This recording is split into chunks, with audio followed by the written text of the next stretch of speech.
From far away they came to us with knowledge.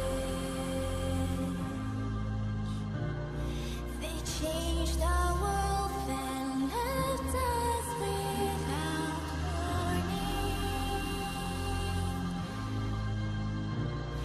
They will return the day when they are needed. Our gaze is shifted upwards to the sky.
Good evening, everybody. Welcome to Apex Racing TV. Welcome to the Okayama International Circuit for races 13 and 14 of the Club73 Touring Car Championship, brought to you in association with the World League Sim Racing. Okayama International Circuit, then former home of the Pacific Grand Prix in years 94 and 95 in the Formula One, but today it's going to be hosting the Kia Optima, the Ford Mustang, and the VW Jetta for two races: a sprint race, which is coming up in a moment, 15-minute sprint race there, and then a 30-minute feature race, which will include a mandatory pit stop for all three classes. Joining me, Adam Bath, in the commentary box for this one is iRacing World Championship driver for a few more weeks, Alex Simpson, and also Sam Fitzpatrick. Sam, I'll come to you first. Okayama, a track that I think many of the people on iRacing should know well from the rookie days in the Mazda MX-5. Yeah, one of the free circuits we have on iRacing, and all of these guys have done probably a couple of dozen races around here just in Mazdas alone, so yeah, should be good fun out there. These cars really do fit this circuit well, so it should be good fun. And yourself, you were racing in the Petit Le Mans at the weekend at Road Atlanta. How did you get on there? Yeah, fifth in the second split, which was quite nice. But yeah, this race, well, I was about to say this race might be a bit more frantic, but yesterday was a bit crazy. But yeah, today going to be some very tight battling up there. Bring in Alex. Now, Alex, a slightly depleted entry. A few drivers offered the British Touring Cars at Brands Hatch today, and they got to see one of our drivers in the other series, the one on the Thursday night, Ash Sutton, make a bit of history. That's it, yeah, exactly. Won the obviously the BTCC Championship today. So congratulations to Ash. Great for sim racing. That, you know, he's an absolute advocate of what we do here. Has a lot of fun with it and tries to get the other guys to join in. They laugh it off and think it's nonsense, but you know, he gets a heck of a lot more racecraft testing than those guys, and you know, that's why he won the championship. Well, part of why. Yeah, it's him versus Colin Turkington. Apologies for anyone that hasn't seen it yet, but yeah, well, sorry. too late. Too late. Yeah, we saw Rob Austin, I think, do one of the charity races for this series a few months ago. In fact, that was back right at the beginning of the season when we were doing the charity race for Billy Munger. So, yeah, we had a few other British touring car drivers on the grid. Rob Austin, actually, from memory, did pretty okay in one of the races. But yeah, congratulations to Ash. And yeah, I was saying to our colleague Andrew Woodhouse earlier today, in the space of the time we've been broadcasting the BSRTC on Apex Racing TV, Ash Sutton's risen through the ranks from Formula Renault to the Renault Clios, winning the Jack Sears Trophy last season. I got to talk to him about that last year, and also this year, winning the British Touring Car Championship for Subaru. Moving on to tonight then, we're running through the championship standings going into this one. Michael Hall leads the way. Second in the championship, Stephen Baxter in the Kias. Then Chris Wood in third. Fourth, Dennis Melcher. Fifth, Sam Reed. Sixth, Pete Harrod. Seventh, Miguel Freitas. Eighth, Mark Woodhouse. Ninth, Scott Malcolm. And 10th, Ian Roskell. The top 10 separated by just under 250 points. Then over to the Mustangs, I should say. John Roberts leading the way, 48 points ahead of Clinton Bell, and then it's joint third between Chris Swine and Lewis Bibby. And then in the Jetters, it is Steve Hooper leading Stephen Dawson by just 4 points, with Hedgecock in third, Mawson fourth, David Ayres in fifth, and Lundgren in sixth. The top 6 there separated by just 50 points. And Alex, Steve Hooper, Club 73 team, has had a pretty good start to the championship. Usually we see Cheese and Wine up at the top there, and Steve Hooper doing a very good job. Yeah, exactly. I was a bit surprised when I looked at the championship standings and saw him there. I don't know why I should have been surprised, because he's consistently finishing well in all the races. Hasn't missed any races, and although he's not sort of stood out as like the guy that's just been the quickest all round, he's just been the most consistent, and that's what's got him there. And it's see this a lot of times in different series. It's not always about that person that can bang in the fastest laps here, there, and everywhere. You've got to bring home the results to get the championship points, and that's exactly what he's done.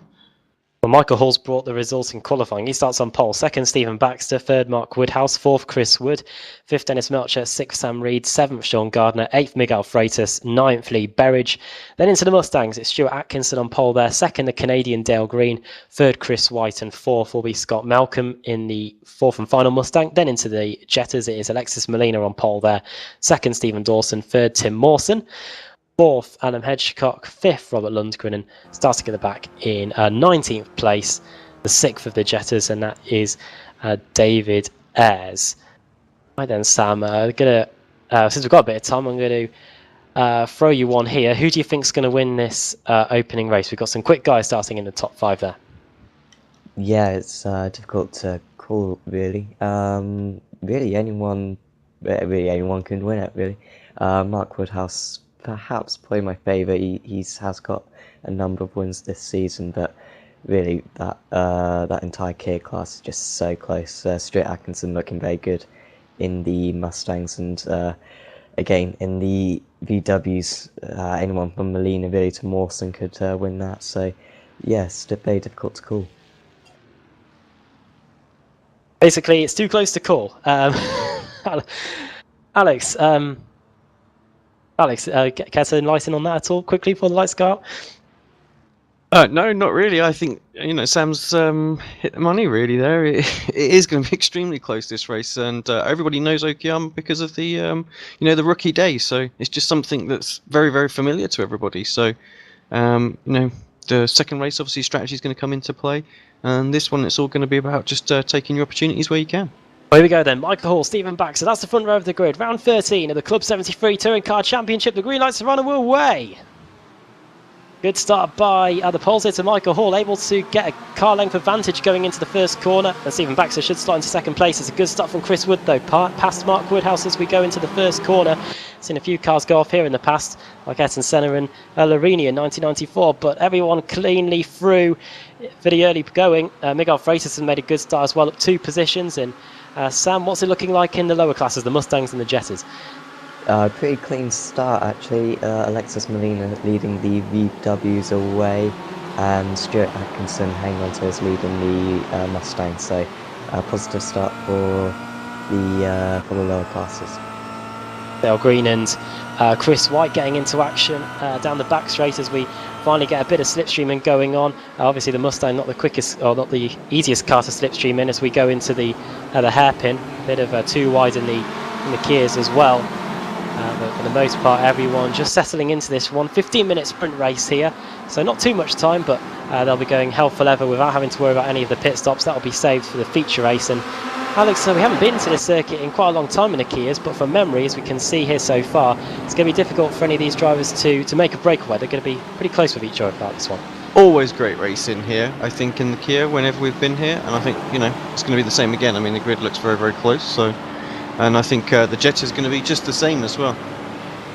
Into the final corner and to complete the opening lap of the race. Michael Hall, Stephen Baxter pretty close to each other. Two drivers that race in the Pro Series on a Thursday night. Hall driving for the CQR team, Baxter driving for the team he's racing for tonight, the boosted team. Most of them at the British Touring Car, so he's going to be getting most of the points for the boosted team tonight. And at the end of the opening lap, they're all pretty close to each other, having a little look at the inside into the second corner, and Michael Hall just drifts a bit wide. And Sam, this could be a bit of an opening here. This might be just one of the overtaking points on the circuit that we're looking for. Yeah, definitely, and of course down into the hairpin will be the main chance, but he's just got to line this one up there. Just make sure that he gets a good run out of this corner and go for it down into the hairpin at the end of this straight, but of course it's so difficult to put a move on down here because you can go side by side pretty much for the entirety of the second half of the lap, so he's going to try around the outside here. I'm not sure if he's going to be able to pull that one off, if he might get the inside for the next corner, but no, he's going to have to just pull back in line, but sure there's going to be more opportunities later on. Even Baxter just testing the waters then in the early going, but you can see once he tried to make a move, the cars behind start to close up, and that's what Chris Wood has done. An update on a position change.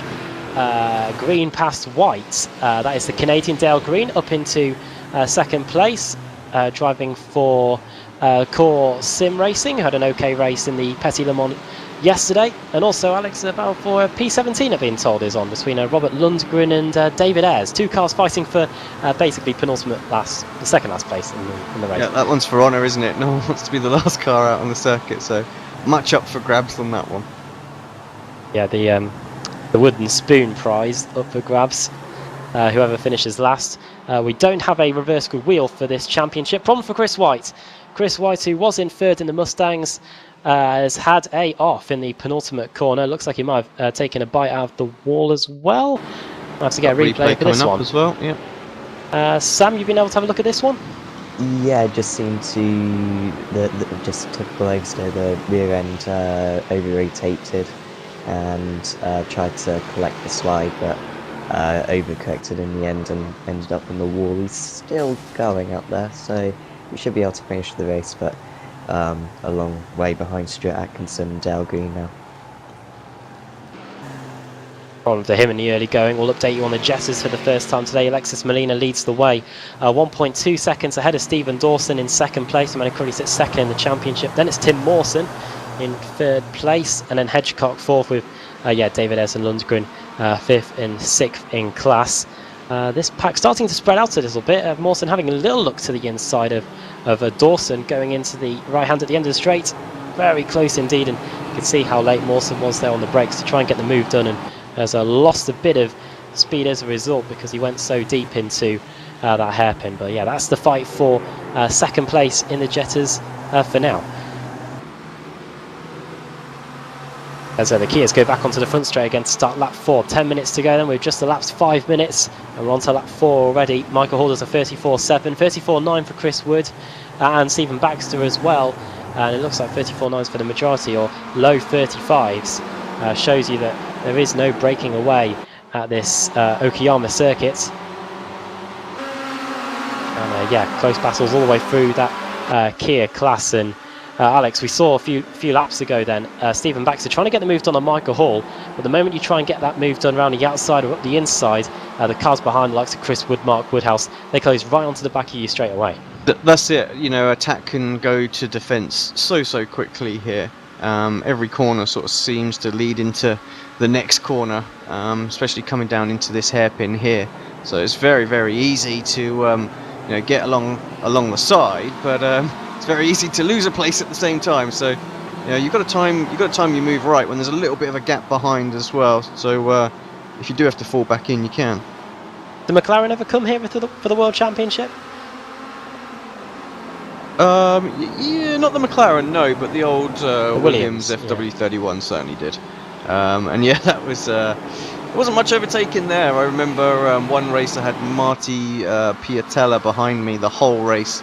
He was definitely quicker. He couldn't get past. There was just nowhere for him. I had more fuel on than he did, which meant that in the old car it was all about the overcut. So That was his only opportunity, and I just overcut him. And yeah, he stayed there the whole race. Most frustrating for him. All I did was just not make a mistake, and really, that's what these drivers need to do: not make a mistake, and you know, they should be able to hold on to it. Mr. Woodhouse, our commentator, has been asking a question in the chat, saying, "Was he offering you shots?" He probably should have done. It might have helped him get by. He was close enough to hand me one a few times, I can tell you that. Adam Hedgecock versus Tim Mawson then, Sam, a battle over third and fourth in the Jetters. And interestingly enough, it's weird to see the Kias, they're the ones that are pretty close, because we usually expect to see this class being the closest in on the track at the moment. But yeah, a few gaps being built between the cars and the Jetters. Yeah, Stephen Dawson's actually playing a couple of very good laps recently and got the gap to Alexis Moline down to under a second. So Tim Mawson's struggling to keep up, and so too Adam Hedgecock. But we could have a four-way battle for the lead coming up, which would be very good. But yeah, it just seems so difficult to overtake around here.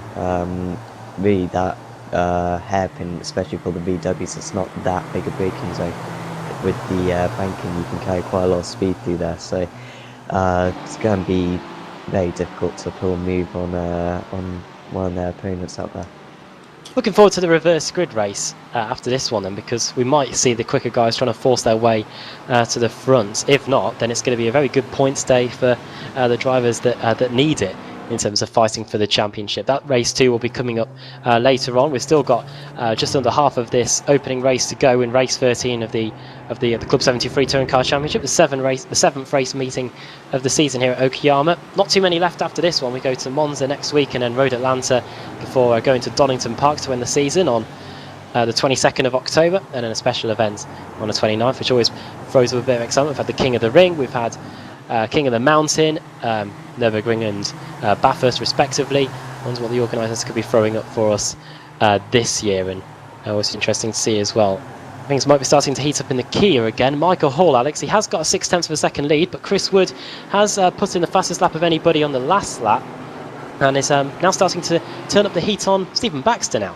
Yeah, Baxter's definitely looking more rearwards than he is forwards now. Furthermore, another 0.2 in this lap for Hall pulling away, so you can definitely see that shift in focus for Baxter now. So just needs to weather this little storm for a few more corners, get this lap under his belt, and yeah, start looking forward again, because right now he's any opportunity he's got to win in this one is slowly slipping away with 5.5 minutes to go. And Sam, you in the Petit Le Mans yesterday, you would have to have had a little bit of looking out the mirrors yesterday to deal with the sheer amount of traffic that would have been going on during the long endurance race.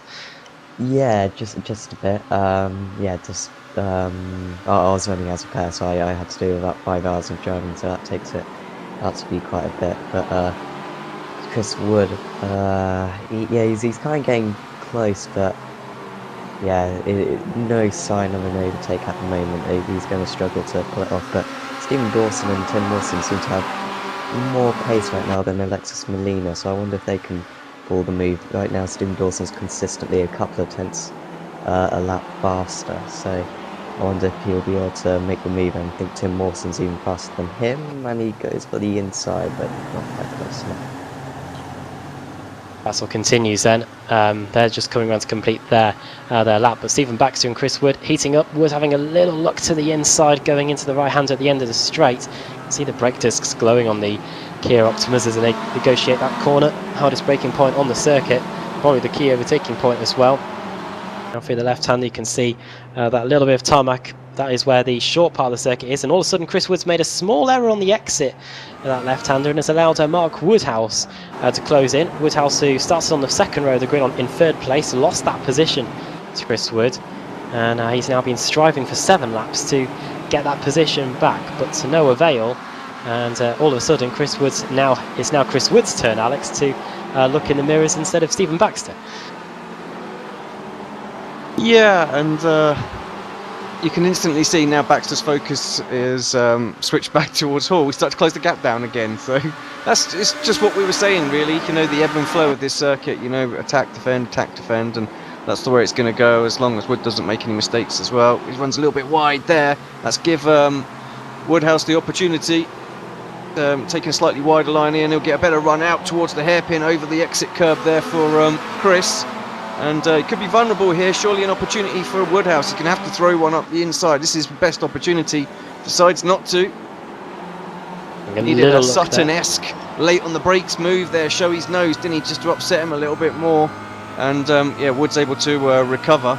Although there's quite a gap to the car ahead now, 1.1 seconds, he's still pretty safe. Looks like there's potential side-by-side further back as well. Miguel Freitas and Sam Reed. A little look there, didn't he, into outward curve, now through the hairpin, and now into revolver corner, and then this 90 left known as Piper, and then coming up to Redmond corner, and then into the tight complex, the likes of Hobbs corner, Mike Knight corner, the penultimate corner, and then the final corner, aptly named last corner on the track map. No way of getting that corner mixed up at all on the circuit, but yeah, we've got 2.5 minutes to go. Yeah, Michael Hall leads the way by 0.7 of a second over Stephen Baxter, who put in a decent lap. Alex was saying that Baxter had to weather the storm, and he has weathered it. It is now 1:35.6 for him on that last lap. That was a few tenths of a second quicker than Michael Hall. And yeah, down the front straight into the first corner. Andrew Woodhouse, behave, going into the first corner. Leading in the Mustang still, it is Stuart Atkinson lapping there. The Mustang of Chris White, who's been in all sorts of issues. Dale Green, a Canadian, in second place there. Hasn't been able to challenge Atkinson so far. The booster driver doing a pretty good job. And Sam, in the Jetters, you were right about having a battle for the lead in the closing stages. They seem to be getting closer and closer as the race continues. Yeah, Molina's just about holding them up at the moment. I wonder if Tim Mawson's going to go for a move on Stephen Dawson, and Dawson way off the circuit there. I think he actually gained a bit of time by doing that, but yeah, still no, I haven't actually seen any attempts at moves yet. But yeah, Tim Mawson's still looking for that second place. Been told that Dale Green is closing in on Stuart Atkinson. However, with just 1 minute to go in the race, I think it's going to be too little too late. He was 1/10 of a second quicker on that last lap. He can see him, but he has got Chris White in front of him in the other Mustang that is a lap behind to negotiate. So the core sim racing car is going to have his work cut out getting to him, I think, by the time we get to the end of the race. Michael Hall then coming through the final corner to start the final lap of the opening race of the day, has led every single one of the 9 laps we've had so far. But Alex, it looks like we are just going to get into the back end of the traffic in the Jetters as we start this final lap. Yeah, oh, it's going to be close, isn't it, I think, but I don't think it's going to affect too much, just the one car really that they're going to get to, so should be okay. Off goes Chris Wood. Mark Woodhouse is through into third place. We did see an overtake at last in this Kia group, and it was a mistake by Chris Wood going through the first corner. Either that or the tyres gave up the ghost. I've been told by Paul Smith in the BSRTC that this tarmac is pretty special, and yeah, he runs out wide Chris Wood, and through he goes, Alex. Yeah, just watching it on replay now, and I'll tell you what, actually it was a good exit from Woodhouse. Put him under pressure, stuck his nose up the inside, and just sort of feinted the move, which is what I think caught Woods a little bit by surprise. Like, oh, I need to leave room, and just didn't get it all. Just got it all wrong, really. Wanted to carry this momentum around the outside of the corner, but just went in there a tiny little bit hot. So good, yeah, good move from Woodhouse. Saw the opportunity and took it. And yeah, quite a gap now up front as well. Freitas versus Sam Reed. That's kicking off as they go into Piper for the final time. This is a battle for 6th and 7th, and there's been a contact there. Yeah, we just went on board for a split second, and just boom, there it was. Up in the Jetters as well. Some of the Kias now, they're just getting past David Ayers, who is the 5th place car in class. But Michael Hall, he hasn't had to worry at all this race as he goes through the final corner. He's going to come across the line and take the victory here at Okayama in the Club 73 Touring Car Championship. Race 13 of the season goes to the team driver. 2nd for Stephen Baxter, 3rd for Mark Woodhouse, who gets that position from Chris Wood on the final lap of the race to finish where he started, and then Chris Wood 4th, Dennis Melcher in 5th. Sam, here come the Mustangs. They're just coming through the final half of the lap now, Atkinson and Green. yeah, Atkinson seems to have the gap. I think he's just been pacing himself throughout this race. That Mustang, we've seen throughout the season, it's very easy just to make a silly error. So smart drive from Stuart Atkinson, and he's going to take another victory to help him in the championship standings. Not quite sure where that will put him, but he's certainly going to go up a few spaces. But Dale Green pushing him hard, I think, but he just hasn't quite had the pace to force a mistake out of Atkinson. Alex, we've got a fantastic free car scrap for the Jetta lead as well on the final lap of the race. Molina's lead has finally been eroded, and Stephen Dawson has got half a lap to try and take it away, and Tim Mawson having a little look for second place as well. Yeah, I was sort of keeping an eye on both battles there for the final lap. Just let the Mustangs have at it. Tim, poking his nose up the inside, and I think actually in the end Dawson's had to defend from that, and that's going to prevent him from having any kind of move on the final corner. Let's see if Mawson can get by Dawson here. That'll be fantastic, son. As they go out for the final corner, Molina is going to take the win. I thought that was almost out of fuel then for him there, but he's just going up against the pit wall to celebrate. He takes the checker flag and wins the Jetta scrap. Dawson second, Mawson third, and then Hedgecock fourth, David Ayres in fifth, and Lundgren finishing in sixth position. And that is the finishing order complete. And a sprint race, Alex, that pretty much sums up Okayama, really. Everyone was all tightly bunched together. We did get a few gaps formed towards the end of the race, but yeah, most of the drivers finishing where they started in the end. Yeah, it was good. It was a good race, and we expected that, I think, to a point. You know, a couple of little battles here and there. I mean, I know, you know, sometimes we want to see lots of overtaking and things like that, but still, it's good to see drivers absolutely being tested to the limits and, you know, forced to not make mistakes while in these close pack racing. Don't underestimate how difficult that is, you know, to try and put pressure on the person in front while also being pressurized from behind. So, you know, we had, for good parts of that race, 4 or 5 cars separated by less than a second. So, you know, it's awesome. It was a waiting game for many of the drivers. We did see some of them trying to get some moves done on the final lap of the race, but to no avail. We'll run you through the finishing order then from this first race of the evening in the Club 73 Touring Car Championship. Michael Hall takes the win, Stephen Baxter second, third Mark Woodhouse, fourth Chris Wood, and fifth for Dennis Melcher. The top 5 finishing where they started. And then behind them, we've got some of the drivers that managed to perform some overtakes in the race. We've got Miguel Fraser's 2 positions gained for him from 8th to 6th. Sam Reed down to 7th. Lee Berridge finishing in 8th. That's 1 position gain for him. And Sean Gardner down 2 positions to 9th. And then everyone else finished where they started, really. Well, they didn't. I say that they didn't do any overtakes; they just inherited retirement positions. Stuart Atkinson takes the win in the Mustangs. Dale Green second, and then into the Jettas. Alexis Molina takes the win there. Second, Stephen Dawson. Third for Tim Mawson. Fourth for Adam Hedgecock. Fifth, David Ayres. Sixth, Robert Lundgren. And then the 2 cars that failed to finish, both Mustangs. Chris White had a crash. He did finish, but was a few laps down. And Scott Malcolm was didn't take the start, in fact. Yeah, problems with Scott Malcolm. I hope to see him out for the second race of the evening. Right then, we will take a step aside, but join Alex, and join Sam after the break, where we're getting set for the feature race, a mandatory pit stop for all 3 classes in race 14 of the 7th race meeting of the season in the Club 73 Touring Car Championship here on Apex Racing TV.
Simulated racing can be awesome, but it can also be kind of a free-for-all.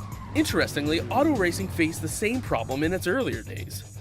Whether it was on the back roads, the beaches, or the city streets, the racing was fun. But there was always a certain level of chaos and danger, until some folks came along and put some order to all of this. Stuff like official racetracks, regulations about weight and equipment, and enforcement of standards. That's what gave us high-speed excitement, fast-paced action, and photo finishes. That's when racing became racing.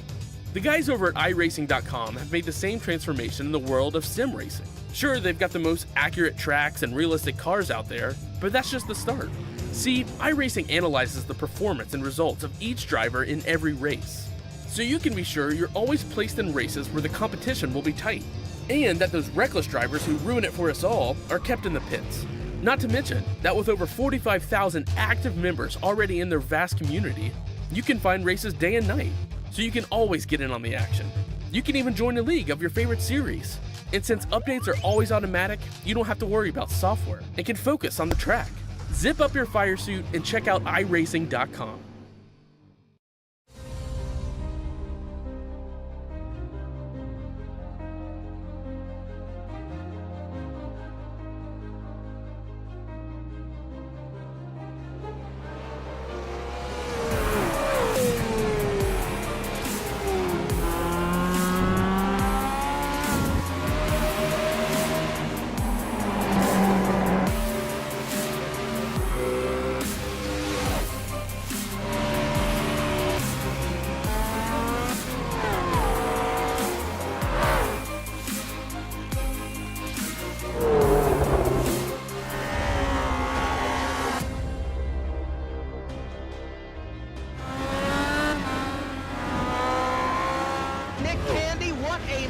Truex in the outside contact made. 56 slides it into 4. Who's going to be at the stripe?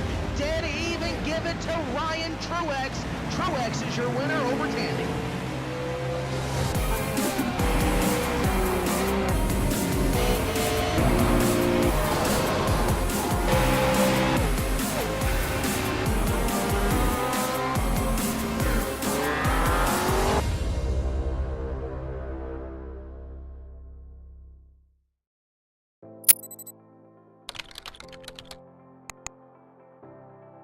iRacing.com is a sim racing game that combines a true-to-life racing experience with an online community of virtual racers from all over the globe. iRacing offers a multitude of officially licensed cars and tracks, laser scanned with millimeter accuracy. Their car models and mechanical systems are based on real-world physics and engineered in cooperation with manufacturers and race teams. iRacing's web-based interface allows members to compare stats and test drive any combination of car and track instantly. Their skill license system ranges from rookie to pro, ensuring members are always pitted against those with similar skill sets. Members are able to sign up for a weekly race series, compete in time trials, host a private race with friends, and participate in racing leagues created and run by the community. With over 60,000 members, iRacing works in partnership with renowned motorsport organizations like SRO Motorsports Group to deliver virtual races based on the real-life Blancpain GT series. iRacing's Blancpain Endurance Series features team racing, giving members the ability to build a team and participate in races ranging from 3 hours to 24 hours. Additional partners include NASCAR, IMSA, V8 Supercars, IndyCar, allowing members to race in their very own 24 hours of Spa, Bathurst 1000, Daytona 500, and many more. iRacing.com, delivering the most authentic racing experience short of getting into a real race car.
Welcome back to Apex Racing TV. Welcome back to the Okayama International Circuit in Japan, getting set for the second race of the day, the 14th round of the Club 73 Touring Car Championship in association with World League Sim Racing.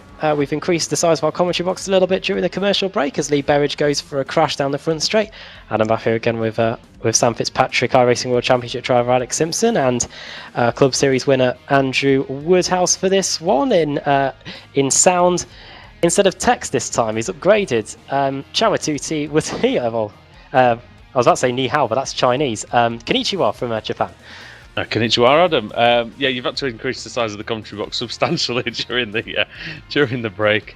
It was a good first race though, and I'm sure we'll get a good second race. Very tough to overtake round here though, as you've said a few times. We'll get to Alex and Sam in a moment. We'll run you through the starting grid then for the second race. Very hot here in Japan as well. 24 degrees Celsius, the ambient temperature, 42 degrees track temperature. Dennis Melcher starts on the pole then. Second, Miguel Freitas. Third for Chris Wood. Fourth for Stephen Baxter. Fifth, Sam Reed. Sixth, Michael Hall. Seventh, Lee Berridge. Eighth, Mark Woodhouse. Ninth, Scott Malcolm. And 10th, Sean Gardner. We've got 3 Mustangs on the grid. We've got Dale Green, the Canadian, starting on the pole there. Chris White second. Stuart Atkinson in third. He joined very late on. It looked like we're only going to have 2 of them. And then starting in the Jetters, it is Molina on pole, Mawson second, Hedgecock third, Lundgren fourth. Thankfully, a few cars in between Mawson and Dawson, so we don't get them confused. He's in fifth.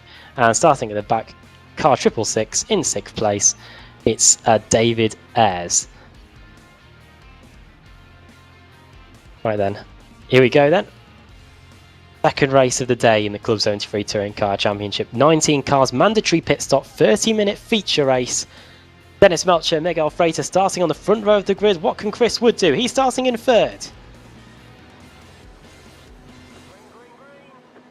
Runs away.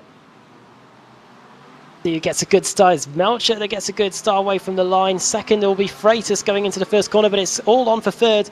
Chris Wood braking very late going into the first corner, but Baxter gets up the inside. Freitas is all of a sudden in contention for the lead as well. Baxter and Wood nearly quarter paneling each other as we go through the exit of the first corner. And Alex, it looks like Dennis Melcher's got the lead. Yeah, good start from Dennis. There's a couple of cars really struggled to get off the line this time around, so not really sure why that was. And yeah, caused everyone to close up towards turn 1, but good start from everybody out there. Baxter making a little move, moves himself up and into 4th. What's going on with Atkins? He's just coming out of the pits now, so problems for him. And I'm hearing contact further Chris back. White's crashed at the exit of the big double apex right-hander. Well, Sam, it's not got any better for him, has it? As a big crash in race 1 and now the same in race 2. He's out. Yeah, and it seems to be a similar issue oversteer again.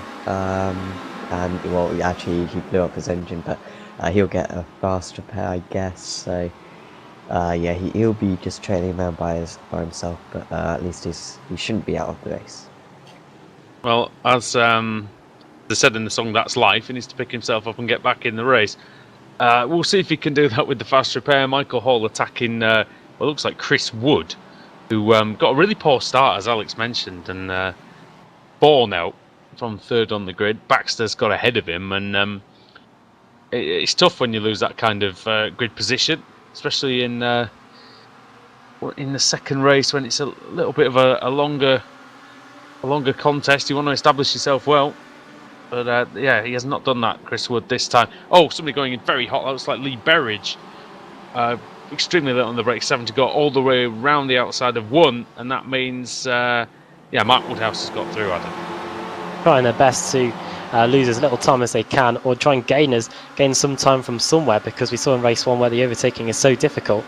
Drivers are going to have to get creative here. The mandatory pit stop should help that, but with the temperatures being so high today, I wonder if the drivers may have to change tyres. I think that's in the rules for the reverse grid race, Alex. I think where you've got to get the tyres changed. Yeah, that's it. So it'll be good to see how that's going to affect this grid, as they're all scampering away very, very close to each other again, so it's all going to be important. Yeah, we often see some cars jumping straight into the pits. We haven't had that at all here, and I think that's again because Okayama is one of those short circuits. You come in, you're almost guaranteed to be in and around traffic, letting people go, so you're getting held up the minute you come out. So I think you'll see even the Jetters try and stay out as absolutely long as they possibly can here. No reverse grid either. It doesn't appear so anyway. No. I think the VWs were reversed, but I think everyone else was. No, I don't. Well, No, I don't think they were either, were they? It was a bit weird because Michael Hall's only gained one position. He was the winner of the opening race, and he started in 6th on the grid for race 2. So Maybe it was random. But of course, Dennis Melchett started on pole, so and he didn't win the first race. who was leading the championship before this race? well, I think our championship standings are a Hall, bit out wasn't of date, but Hall leading the way in the points. Yeah, so he should have been. He should have been at the back, really, shouldn't he? But anyway, I was checking in the Jetters for the first time. Alexis Molina continuing to lead. He's done so all evening. Second, Tim Mawson. Third, Adam Hedgecock. But he has got Stephen Dawson for company. Those two pretty close as we complete the second lap. You can hear the tyres screeching over the turbo diesel in that Jetta.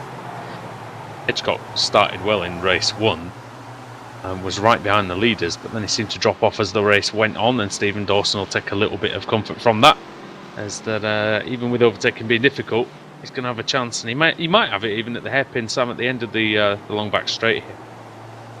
Yeah, you really need to make this smooth, does Stephen Dawson, if he's going to fight for this race victory, because he showed really good pace actually in the first race. I think potentially had more pace than Molina, but just couldn't make the move on him. But interesting that no one's pitted actually in the VWs yet. Usually we see Molina or one of the G's and Y cars making an early pit stop, but they're just hanging back at the moment, and will make their pit stops later on, it seems. I've had one car in, I think, Robert Lundgren. However, he has been in for quite some time in his Jetta. He's been in the pits now for nearly a minute, so I don't know whether he's had an issue. He's disconnected, Adam. He's left the session. Lundgren. Oh yeah, done for him. And then tonight, so that takes the Jettas down to 5. We've technically only got one Mustang now in the running. It maybe could have been 2. We've got 2. But I know Stuart Atkinson's going, still in the race. But he is a long way behind Dale Green. Not from the pits though, so I don't know really why that was. Whether there was a penalty to be taken or something like that. But yeah, he's not going to challenge Dale Green unless Dale has a bit of a disaster. Although 30 minutes is a long time, and Atkinson was the quickest man out there, wasn't he? So there's always hope. There is. Phrase I'm sure many Leeds fans said today. Dennis Melcher. I had to bring it up, didn't I? Dennis Melcher leads the race. Second, Miguel Freitas. However, for how much longer? Because here comes Stephen Baxter looking at the inside, and there's contact between the two of them. They both get washed out wide a little bit now into Piper, and Freitas trying to force his way round the outside, but Baxter should have the inside line into the complex. Little joke between me and Adam. Look who scored against us today, Gary Hooper, as there was contact betwin Stephen Baxter and Miguel Freitas. Freitas should be wide on, there's more contact there, and the track is nearly blocked. Michael Hall manages, look at that. Michael Hall manages to get through a couple of places there and up into 2nd place from 5th.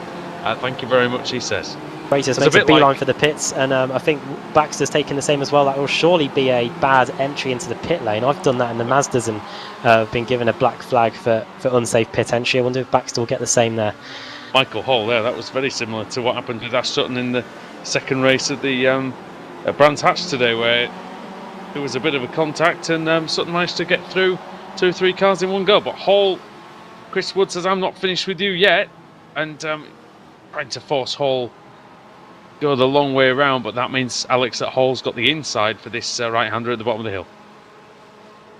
Yeah, Hall took some damage there, didn't he, as well, but doesn't seem to be affecting the car at all, so good opportunity for him to come through and buy. And exactly what he's done. It's going to be a good exit for Wood, though. Hall's going to have to defend the inside if he wants to keep it. Yeah, speeds these guys can get up to them again. He reached 220 Ks just as we go on the brakes, and you can see the car sliding about, and Hall goes in too deep, but surely he'll be able to hold on. No, he doesn't. Chris Wood through, and I think that is for certain done deal. Yeah, Chris Wood through into 2nd place. Oh, he's wide. Oh, he's okay though. Picks up a bit of the gravel, and now on his tyres, that's for sure. This means that it's now Michael Hall in a Club 73 sandwich here. He's not giving up though,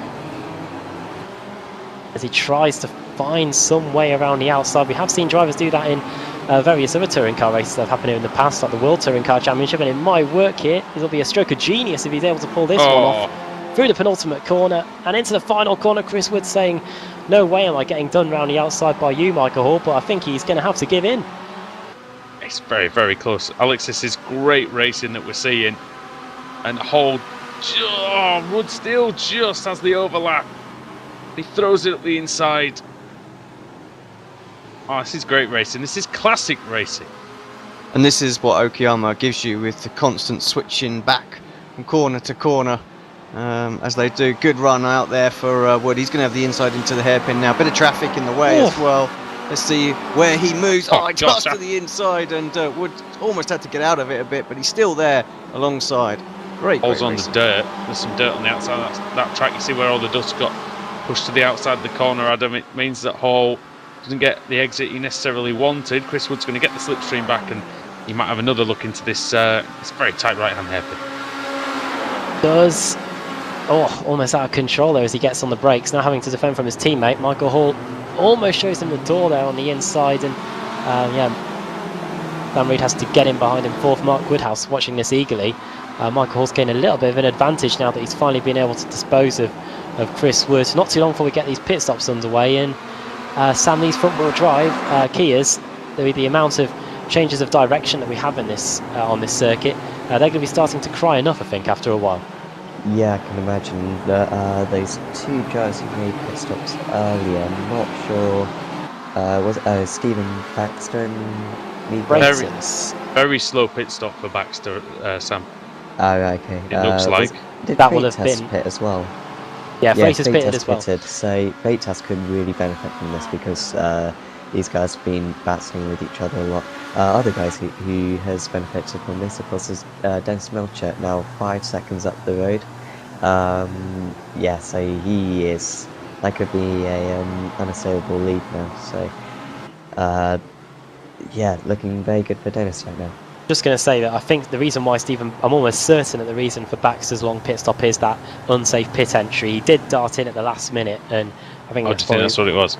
I think that's why he's had a 38-second pit stop. Yeah, makes sense. I know Melcher has benefited from the battling going on behind him, but 5 seconds. I mean, he's got his head down as well, putting some good lap times. His last lap was a 38.8, but his lap times have been very good relative to the other drivers, and that's exactly what he needs. Michael Hall still having to defend from Chris Wood. Do you remember when the Kias used to be the class that spread out the most, as you were saying, Adam, in race 1 in this series? It was usually the Jettas that you couldn't separate, but the Kias have been exceptionally close this season, and that carries on. Look at this rain of cars down the back straight.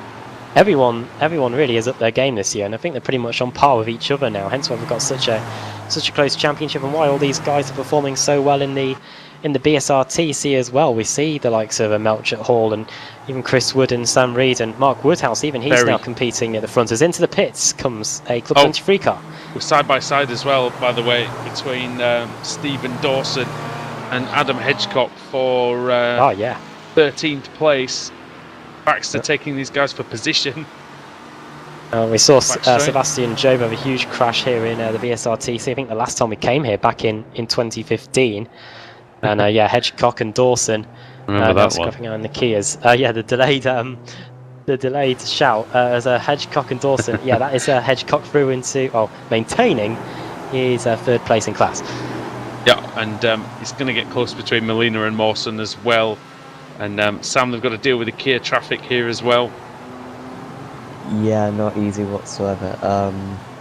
And can he go down the inside? He's going to. Yeah, he's got the inside here. He can pull this one. He can hold it around the outside, perhaps Molina.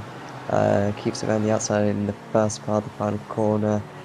And he may just hang on to this one, actually. He should get a better run down the pit straight. And I think he's just going to be able to hold on to it, but no, the Cheese and Wine car is still there. It pulls back into the slipstream, could go for a dive going into turn 1. I think he needs to here, Mawson. Don't get many opportunities. with someone like Alexis Molina, and almost a costly error from the Spaniard, Adam, which very nearly cost him the lead of the race. It would have been interesting if those guys were both pitting on that lap, because they were going wheel to wheel through the penultimate corner. But yeah, Molina doing a good job holding back Tim Mawson. We usually see Mawson pit very early on, but it looks like he might be going for the position here. Chris Wood has got second place off Michael Hall. Don't know how that happened. But yeah, Chris Wood, the reason why is because Michael Hall's into the pit lane. Yeah, Michael Hall needs to make his pit stop. And that Lee would tend to as well. happen. That does tend to happen when someone comes in, you're right.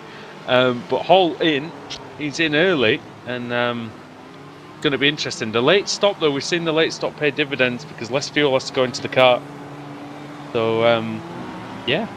That Jetta battle has heated up even more now. It's now a 4-car scrap for the lead between Mawson, Molina, Hedgecock and Dawson.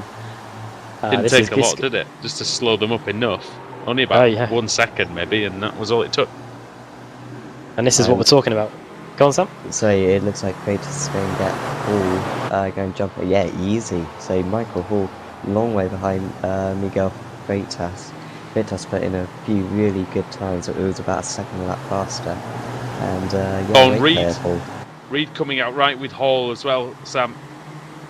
And so that was very, very close. But Hall lost a good chunk of time there. Everyone in the Jettas. Sean Gardner. Everyone in. Well, the top 4 are in anyway. So everyone apart from David Ayres. He may even come in as well. Very late on the brakes into the pit lane line there. Dawson, wasn't it? Nearly ramming into the back of Adam Hedgecock's car. Boosted car.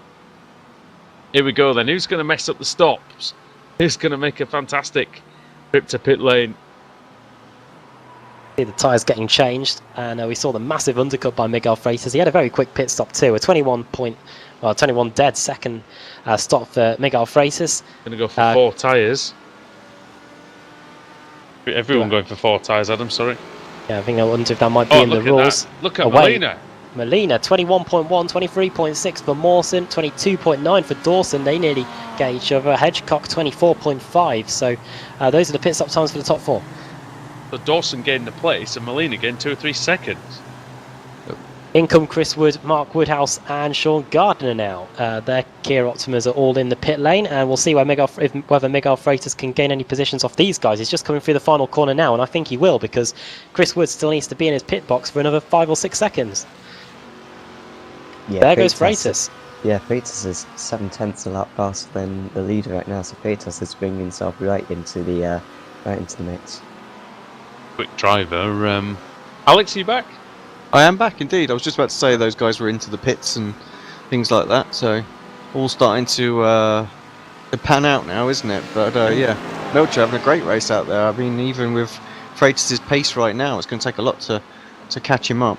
That was a great battle in the pit lane as well. That was one of the best I think we've seen. Yeah. Well, Freitas... Molina just really quick though, isn't it? I mean, that's a good 2 seconds there, so let's hope that he's not just a tiny bit short on fuel. We have seen that this season. Well, maybe thinking of saving for the last 15 minutes, maybe, Adam?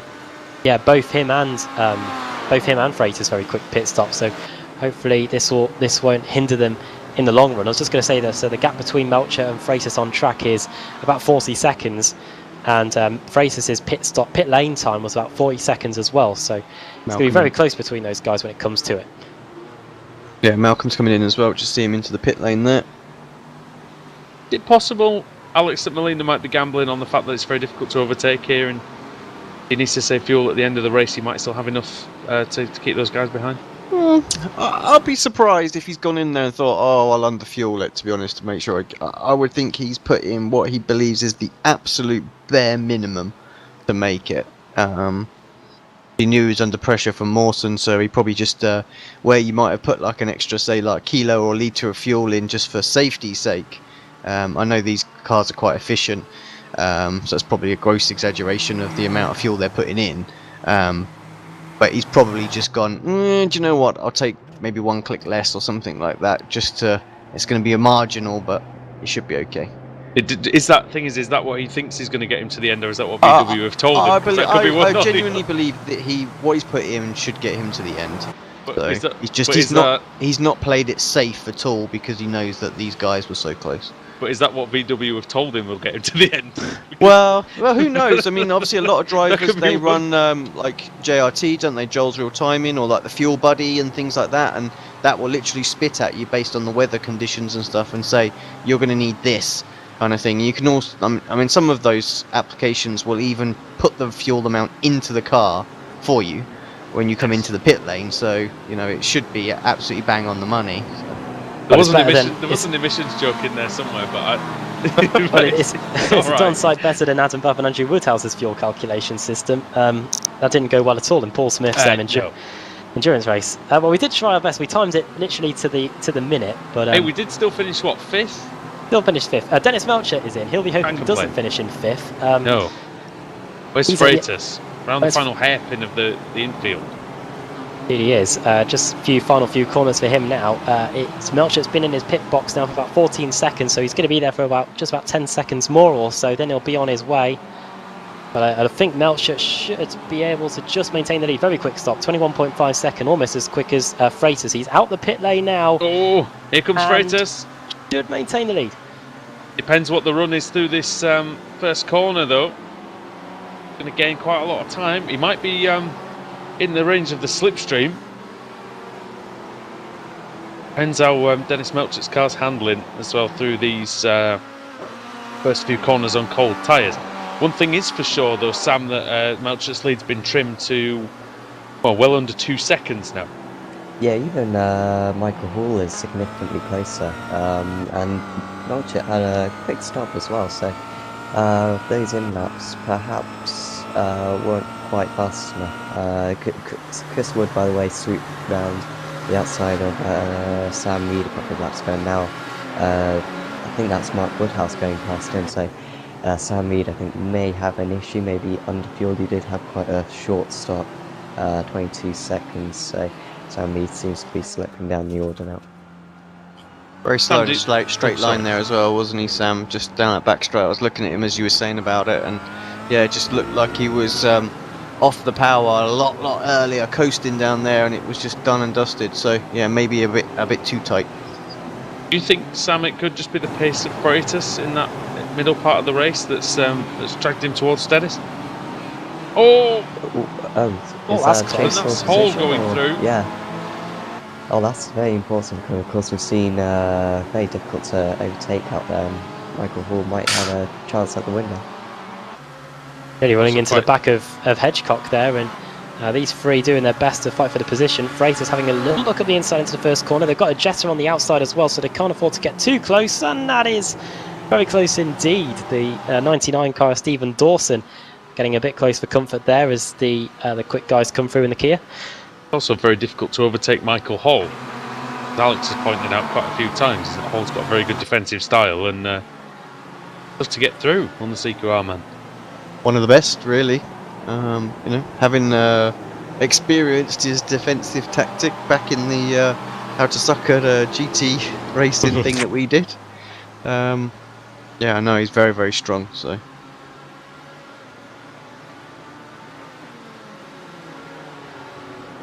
Eight minutes to go then in this feature race. Order is as follows. Dennis Melcher leads 4.1 seconds ahead of Michael Hall in second place. Then he could put a T-cozy, as Andrew Woodhouse would say, over these guys. Hall, Freitas and Chris Wood separated by about a second. Maybe even less than that, 3/4 of a second as they negotiate the Jetta leader, Alexis Molina, who's got quite a big advantage now. Not all of them are going to get by though, and Molina has to take to the outside, and Freitas gets up the inside, so two Iberian drivers duking out there. But Hall are getting a healthy advantage now as a result of getting by Molina back then. Molina's just got to hold his position, hold his line, allow the Kias to work their way past him, because last thing he wants to be doing, Sam, is going offline, losing time when these much faster cars, really, they've got the weaponry almost to get past him easily. Yeah, definitely. Is that Chris Wood going down the inside of Miguel Freitas? I don't That's a think lovely Freitas is going move. to be able to fight back, although he will have the inside for turn 2. Yeah, and he is trying to fight back, but Wood should have the speed around the outside, so good move there from Chris Wood. He's had good pace since the pit stops. He's gone from 5th to 3rd. That's a fantastic move by Wood. Yeah, now he can try to chase down Michael Hall potentially. Dennis Melcher absolutely flying up there, 37.8. That was 2 seconds quicker than Wood in that last lap. So Melcher seems to be cruising to the victory now. I know that could be a combination of new tyres and less fuel in the car because he pitted so late on. He's only on his 2nd lap of his stint, Dennis Melcher. So he's been able to put in the quick lap times now, and yeah, extending his advantage nearly 5 seconds the gap now for the race 2 pole sitter. Oh dear me, as a Freitas runs wide, maybe this is the disadvantage of pitting early. The tyres may be past their best now, and looks like Mark Woodhouse is going to make him pay for that. Or not. Yeah, Woodhouse still a bit of contact. But yeah, I think it's...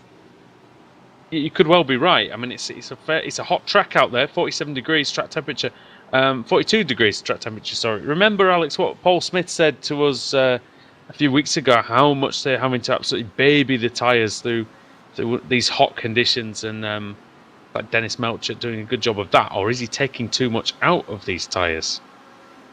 Yeah, well, yeah, exactly as Paul said. You just got to take it easy. I don't think he is at all. He's looking good. Lap times look really, really good. He seems to be cutting through the traffic better than anybody else out there. So I think he's absolutely fine out there. And I can't see these guys catching that deficit up now in the closing minutes.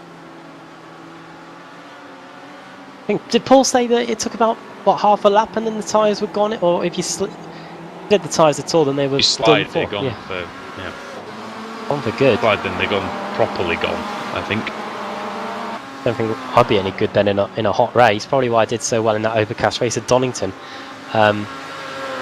Really suffered at Imola when I tried to go in the Pro Series earlier on in the season. That was a hot one. Both in and out the car as well. I think it was probably at the height of summer back then. Heading into autumn, busiest end of the season in all the championships really. We're getting to it here in the Club73 Touring Car Championship. Not too many more race meetings to go after this one. Plus we've got the showdown in the ESRTC, and we've got the final race meeting of the Formula Renault to bring you this week. I'll never forget that race at Donington that you did though. The cold conditions was when you made up about 20 places on lap 1. Neither will I. That was probably one of the most stressful experiences ever. Dear me. I remember you using another car as a human shield at one point. Thank you, John Roberts, who isn't here today. He's at Brands Hatch. Is that why? But he is king of the ring, so I don't know. Maybe I was his hand of the king. I don't know through that opening lap. But yeah, thank you, John. I never said that yet, but 3 years down the line. Good lap by Mark Woodhouse, 38.4, with a few laps to go. I think it might be a bit of touch late to get near Chris Wood. It is a pretty short lap around here. I wonder this could be a little bit of a battle brewing in the closing stages. Chris Wood has been on fire recently.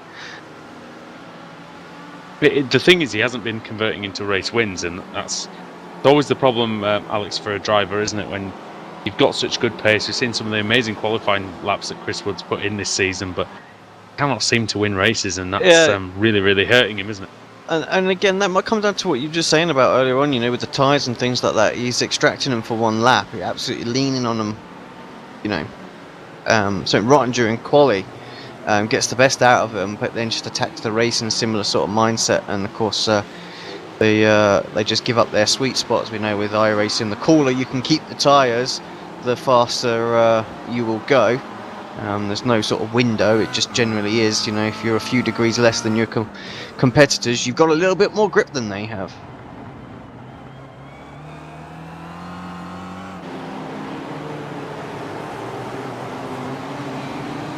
It's about when you use that grip, isn't it? Sorry, Sam.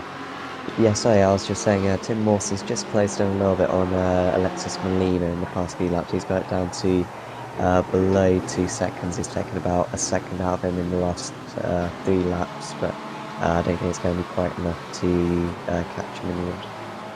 Can I just say as well, Mark Woodhouse is absolutely flying. He was the fastest man on the racetrack that last time round with a 1:38.6. He's closing in on Chris Wood and Michael Hall very, very quickly. at the speed of just over 0.6 of a second a lap. I did say lap ago whether this could be a battle brewing with 2.5 minutes to go. It well and truly is. Chris Wood has now to turn his attentions away from Mark Woodhouse as they lap the Core Sim Racing car there of Dale Green, our leader, the Canadian. Now up the hill they go. Really hard corner to get out of it. The car does understeer a bit as well. Got to get the power down early. And yeah, Woodhouse up in the slipstream, trying to get past Chris Wood. This is for the final spot on the podium. Woodhouse has had a very good second race. 4 positions gained. That's the most of anybody, along with Michael Hall and Stephen Dawson. No way through yet. Chris Wood is exceptionally good on the brakes, and Woodhouse is going to have to find something to try and get past him. But Woodhouse obviously has the majority of his tyres still left. And he hasn't... It looks like he hasn't stressed that rubber, and seems like it's paying dividends for him now with only a couple of minutes to go. Got these two in his sights, Chris Wood and Michael Hall. Can Woodhouse get on the podium? Worth pointing out, Green's still doing a good job out there. I saw him moving out of the way of the Kias in the background there. But, yep, not made any mistakes, and that's why he's going to win this one. You have a gap between him and Stuart Atkinson, Alex? It's like a lap, I think, isn't it? Something ridiculous, so it's massive. On the same lap, I think. I think you're right. They are. Where is Stuart? So Stuart's just coming down the back straight now, and Dale 48 seconds onto the main straight. So it's half a lap between them. So he's held the gap pretty much at about that 40 seconds, 48, between 45 and 48 seconds, I believe, for the entire race. And Stuart Atkinson was fractionally quicker in race 1, so yeah, good job by Dale Green. Right then, where is Woodhouse going to get it done?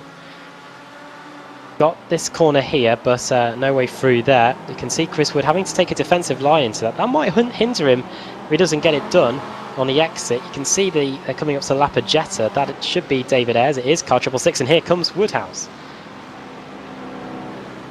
He's got the run, but has to slot back into the slipstream. We saw Tim Mawson having to do that in the Jetta.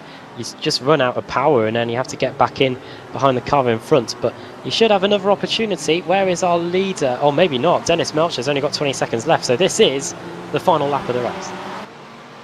Yeah, that's going to sneak up on us a little bit, isn't it? But Dennis Melcher, well, absolutely fantastic driving from the German. Dominated from the very front, Alex. Fantastic performance. Yeah, just nailed everything, didn't he? Pitted at the right times, made sure his tyres were good, and he was able to pull away from the guys once he come out. And yeah, it was fortunate that they were having the battles further back in the opening laps. That's what let him build that lead. But nonetheless, absolutely stunning performance, and yeah, deserved win as he crosses the line. Here comes Dennis Melcher. He wins the second race of the day, race 14 in the championship. Second will be Michael Hall. He holds back the late attempts of Chris Wood and Mark Woodhouse to stop him. And then Miguel Freitas, who had a good opening part of the race, including the pit stop, but the tyres may have just fallen off towards the end, and he has to settle for 5th place. Sam Reed in 6th. Here come the Mustangs. Dale Green unchallenged. He wins. The Canadian wins here at Okayama. And we've just got to wait now. Sam on Alexis Molina, who is going to take back-to-back victories here tonight. Yep, excellent job from Molina. Had plenty of pace, I think, today, and mainly got track position, and barely made an error. Made that one error. Mawson had that one chance to make the move, he couldn't quite. But yeah, good win for Alexis Molina. Going to help him in the championship, no doubt. He wins. Second for Tim Mawson. And we're going to have another son on the podium. It's going to be Stephen Dawson. Look how close that gap was between Molina and Mawson. I'd be shocked if Molina's got a lot of fuel left in that car. 1.4 seconds the gap was in, yeah. Mawson was, it was about half a 6 second seconds quicker? at one point, though, was it? It was quite a lot after the pit stops. Maybe not 6 seconds, it was about 3 or 4 seconds. I'll have a look at Mawson's times. He was doing 47s pretty much from the moment he came out the pits. Molina was doing 48s, so yeah, you're right. The gap was coming down slowly, but yeah, it wasn't quick enough. 1.4 seconds the gap was in the end. I'm sure they have a race back to the pit lane, but yeah, Alexis Molina, the Jetta winner. Right, we'll run you through the finishing order then. You want me to do that? Yeah, sure. Take it away. Save your breath a little bit. Yeah. Dennis Melcher takes the win in round 2 of the evening. The Okayama International Circuit, Club 73 Touring Car Championship. Michael Hall in second place, 6.8 seconds behind. Chris Wood in third, just ahead of Mark Woodhouse, who ran out of laps really in the end, Miguel Freitas in 5th, Sam Reed 6th, Lee Berridge in 7th, Scott Malcolm 8th, Stephen Baxter 9th, and Sean Gardner in 10th. Dale Green won the Mustangs. Wasn't too difficult for him, I have to say, with Stuart Atkinson starting from the pits, but he still kept it clean, kept out of trouble, did Dale Green. Alexis Molina, the winner of the Jetters as well. He wasn't the quickest car out there today, but at the same time, played the strategy beautifully and got himself that extra bit of an advantage after the pit stop. Really paid dividends. Tim Mawson in 2nd, Stephen Dawson 3rd, Adam Hedgecock in 4th, and then David Ayres 5th, and Robert Lundgren retired. Stuart Atkinson and Chris White made up the rest of the Mustang field. Thank you very much. Indeed, and yeah, we've got a few race meetings to go after this one in the Club 73 Touring Car Championship. Next week we head to the Monza Grand Prix circuit. That should be interesting, from one of the highest downforce circuits of the year to one of the lowest in the Kia. And then we go to the Road Atlanta on the 15th of October, a track that Sam Fitzpatrick knows pretty well after last night.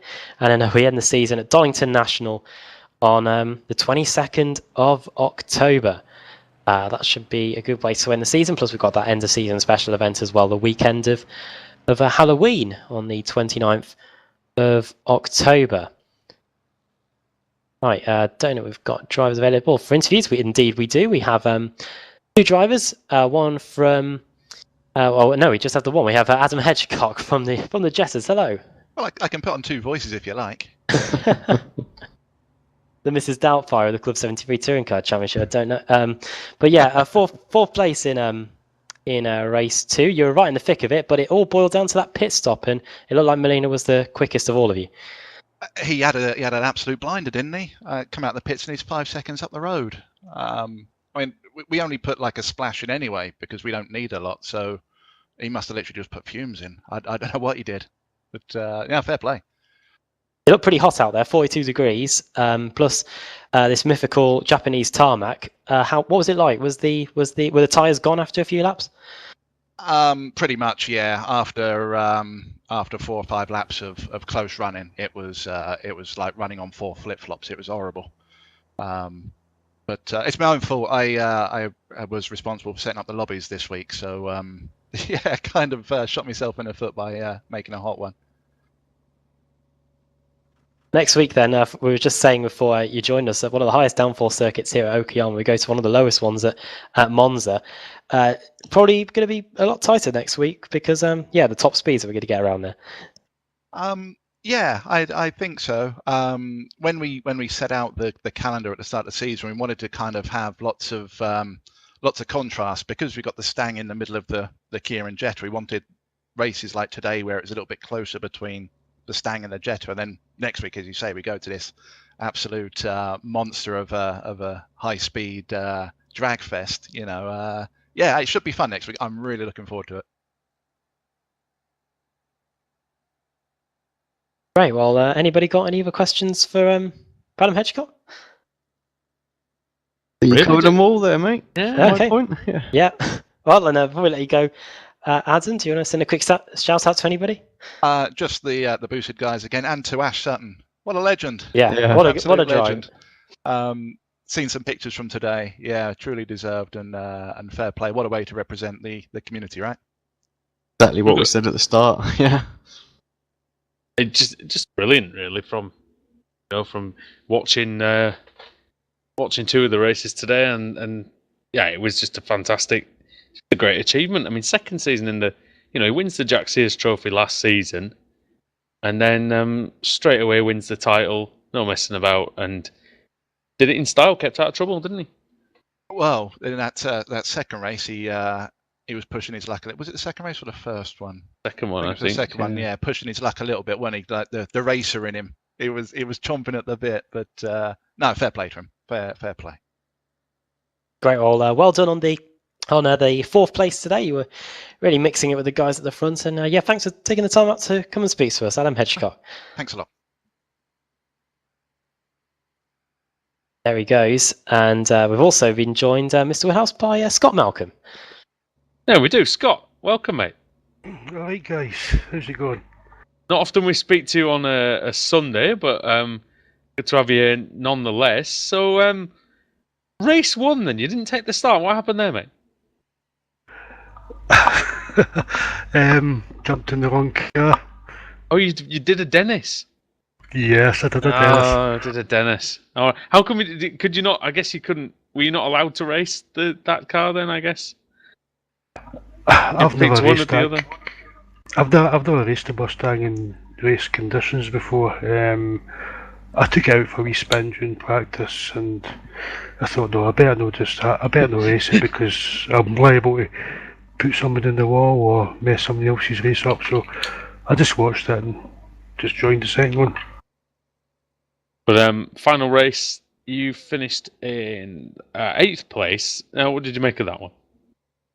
Oh, it's that dodgy tarmac that's out there. No, I just took my time around it. I had Sean right behind me, right up to the pit stops, and think I stayed out for an extra lap, and I managed to get in front of Steve Baxter during the pit stops, and I was slowly catching Lee, and they were saying over the radio, "Your tyre's not going, your tyre's not going." I said, "No, my tyres are fine." And then I was last corner, I was right in Lee's bumper, so I reckon one more lap and I would have had him. Yeah, you were actually getting quicker as the race went on, whereas everybody else seemed to be getting slower. So, yeah, you must have managed the tyres really well. And I think you only lost 6 seconds or so in the last 15 minutes to the leader, which really is not too bad considering that you were battling there as well. So, good job. Monza next week. How have you gone there in the past, and what are your plans to try and attack the circuit this time? I like Monza. Done it quite a few times in the Pro Series, and I've always done pretty well. I think Club Series a few seasons back, I was racing up front, and if it wasn't for a silly mistake on the front straight, I'd probably be a podium finish, if not a win. So I'm looking forward to that track. It would be good to be back on the decent tarmac. The tyres will not take as much a hit, but yeah, I should be able to do it, and hopefully some of the automatic guys will be able to join us next week. I think Stu's coming, don't know yet, but fingers crossed, might have some backup. All right, excellent. Thanks a lot, Scott. We look forward to seeing you next week. So anybody you'd like to give a shout out to before you leave? Just all you guys for putting on such a good broadcast as usual. Obviously, Automatic and East Kilbride for sponsoring the team, as well as Not Cool Racing Circuits. And I just want to say a big up to us Sutton today. That was absolutely brilliant. Really shouting for you, and yeah, makes me proud to be able to share a virtual race track with somebody that's a world champion. Perfect day all round for you, Scott, because he had Ash Sutton win the title, and he had a Scotsman in Aidan Moffat winning race 1. Yeah, he should have won race 2 as well. The Laser Tools car, that was a car that you used to drive in, Scott, so there you go, it was going pretty well today. Yeah, I'm pretty chuffed with everything today, I really am. Excellent, and it's been good to have you in the commentary box, mate. You'll have to come and chat to us next time as well.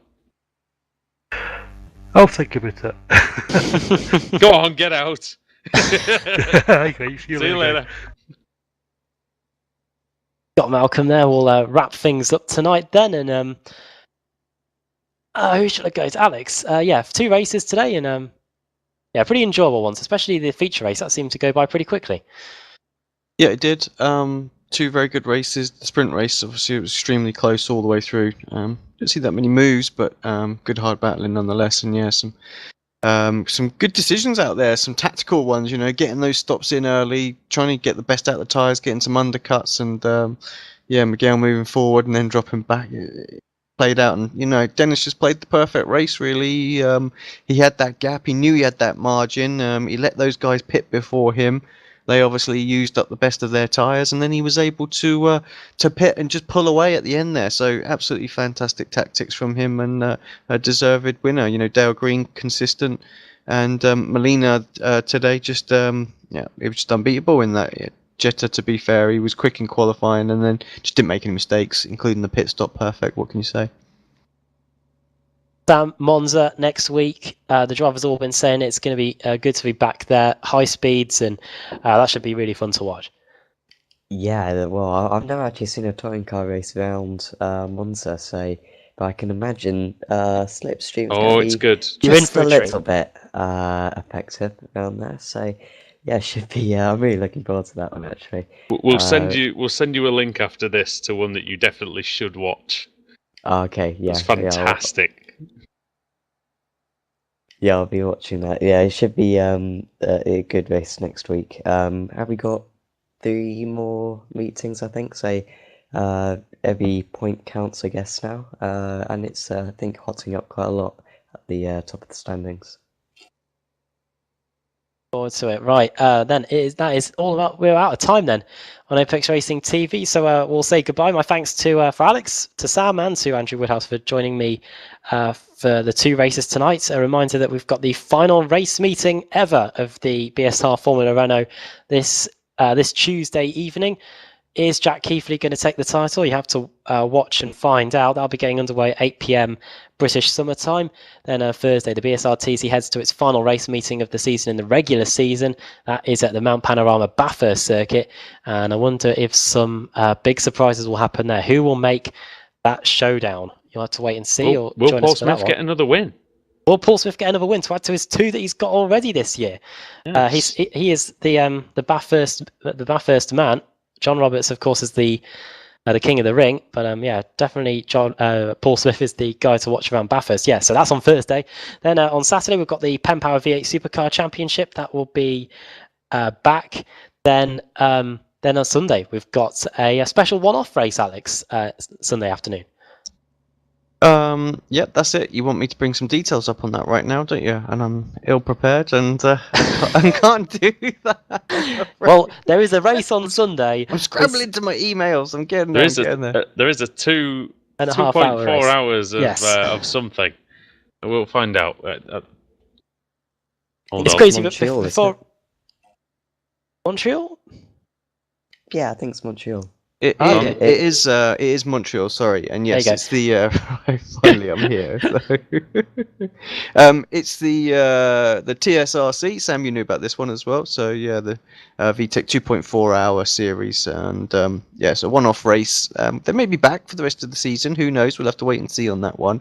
But yeah, Montreal, and they've got the DP, and then we've got the GTE cars and the Audi and the Mercedes GT3. So. Nice. Yeah, it should make for an interesting multi-class series. Of course, the GT and GT3 very close, but still separate series. So it's kind of working as like Pro and Am. It's with sort of GTLD and GTD. I think they're actually classed in it in their series. So many GT categories. But it should be good nonetheless. I'm looking forward to seeing how that one all pans out. We don't often do endurance races, but timing-wise, for what we're actually on the air, it's probably about the same as a Thursday night. We've got that. Yeah, we've got the Club73 Touring Car Championship as well next week. So that is it. So my thanks to Alex, my thanks to Woody, and my thanks to Sam Fitzpatrick as well. From all of us here at Apex Racing TV at the Okayama International Circuit. Bye for now.